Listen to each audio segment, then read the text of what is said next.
How to enable or disable Wi-Fi while airplane mode is on the Apple Watch 9.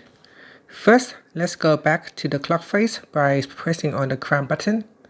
Then press on the crown button again to go back to the home screen. In here, tap on the settings icon.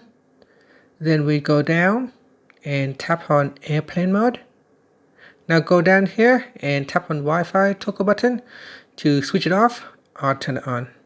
When we turn it on, then if you turn on airplane mode, you can see the phone still have Wi-Fi switch on.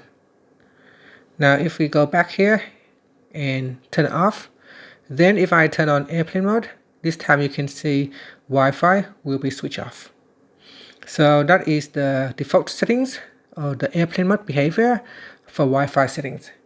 And that's it. So here I'm going to turn off airplane mode. When you turn off airplane mode, then your watch will connect back to Wi-Fi. And that's it. Thank you for watching this video. Please like and subscribe to my channel for more videos. If you have any question, please leave a comment.